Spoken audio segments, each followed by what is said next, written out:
Peace and love. Sister Nzinga here. It is nighttime, ain't it? Ooh, but look at that moon. It's really beautiful tonight. It's not a full moon. Still got a little bit of peace to go to it, but it's nice to be able to come to you at nighttime and with the moon here behind me. This is a beautiful thing. And I've never presented to you at night before, but boy, life was lifing today.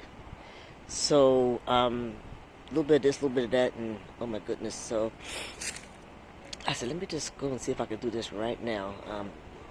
Even there's some conditions that's kind of a little crazy that I need to come outside and do this, so I can just do it in peace and not be disturbed. So I'm going to talk briefly about women. Thank you to my subscribers, because y'all keep listening to me, and I appreciate it so much. And more people are talking black to me. I appreciate it so much. This is the Flowing and Growing with Sister Nzinga. We try to emancipate ourselves from mental slavery, right? I just got right into it. Sometimes I forget about the introduction. I was just trying to get it because, as you see, we're running a little late. But, time is time. Time don't wait for nobody, Time is now. So, it doesn't really matter about early in the morning, afternoon, or now here at night. But this is not bad. I'd like to have me a little more lighting for my face. I mean, you can see me because of light skin, but,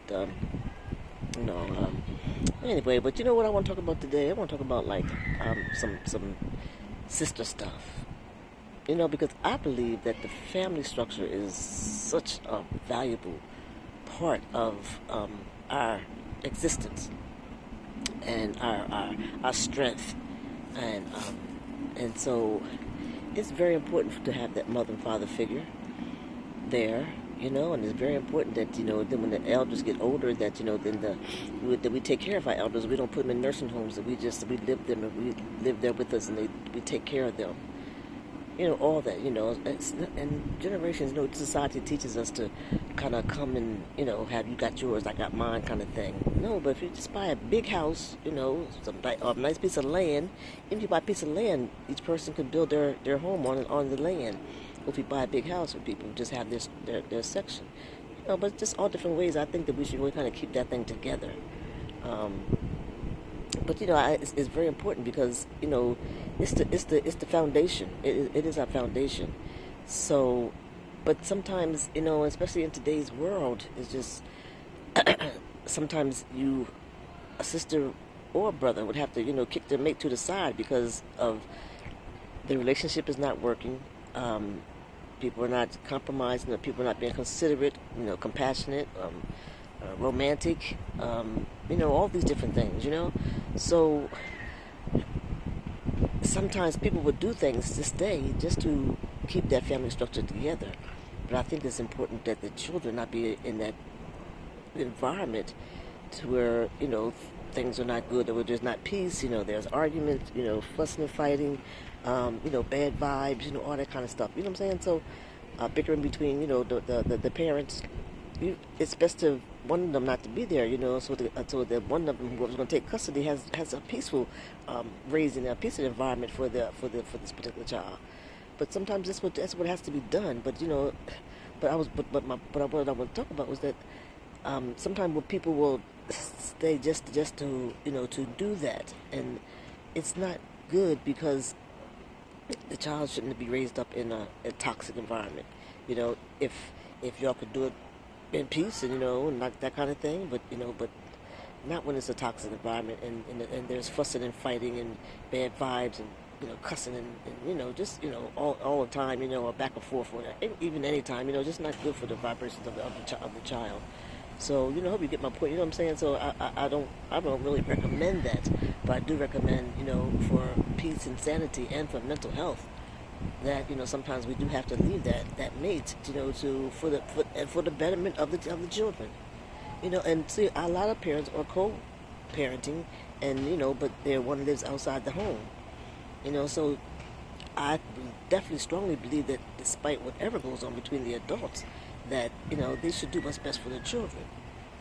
Whichever one has left the children, that person still needs to be responsible financially, support and morally, and have a presence, with the child, and vice versa, whether it's the man or the woman, y'all still need to work things out and not keep whatever your personal feelings are. I mean, though it takes some time. Like just instantly going to this, if you break up, and you hope you love the person, you can't just walk away. But just over time that you guys realize that the most important thing for you to do is to have a peaceful relationship, and the peaceful relationship is for the benefit of the children. So our children have gone through so much today, and now they're exposed to so much. They're exposed to too much. I don't say so much. They're exposed to too much, and so it's important really to do what's best for the children. The mother has to. If you're a single mother, it's best for you to give up your social life, so you can concentrate on the children. Same thing for the brother. If you're a single father, that you should set your social life aside and just deal with just taking care of your children. Anything that you have, you do outside the home. You don't be bringing people around, all that kind of stuff around the children and things like that. We have to love the children. We got to think about the children. The world's messed up as it is. And we messed up because we came up and grew up in all this mess. And so we have to try to work on trying to bring forth something good, something better, with a better vibration, attitude, livelihoods, vibes. It's important that we do what's best for the children. So that's what I want to talk about today. Talk back to me. Like, what is your opinion? I know everybody has a sad situation. That, I'm out here in the dark. This guy just walking. I guess he wasn't sure what he saw standing here. So anyway, what do you think about that? I'm sure everybody knows someone that has situations similar to that, maybe in a situation themselves. I was a single mother, and I did what was best for my children, but I didn't have responsible. The father wasn't responsible, so I did what I had to do for what was best for my children. So anyway, let me know what your opinion is about that. And talk back to me. But I think that's an important thing that we have to start getting to, because the children are the females are having babies younger, and they really not ready to even be a mother, because they're still a child themselves. And then when you get to a situation when you don't have the other partner there, it gets messy, and then it ends up being messy for the children. Sometimes a woman, if she has a child young, then by the time the baby gets to a certain age, be by itself and go be with somebody else, that mama want to get back out there and catch the things she can catch up. But you can't go backwards, honey. You can't go backwards. Time is done. So I understand we got this. I believe the children are our future. Treat them well and let them lead the way. Show them all the beauty they possess inside. Give them a sense of pride to make it easier. Let the children's laughter remind us of how it used to be. That song, right? What that song that is. So peace and love, everybody. I'm going to go there, but talk back to me like I think it's an important subject. We as females, have to really always do what's best for our children. Always, and that's what we do. And unfortunately, sometimes most of the time the sister gets left with the children. So, and sisters come up to most of the sisters, just step up to the bat, do what they got to do. How they say, 10 toes down.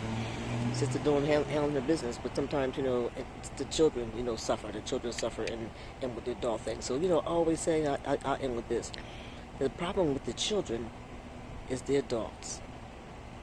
Okay, the problem with the children is the adults. So peace and love, everybody. God loves you, so do I.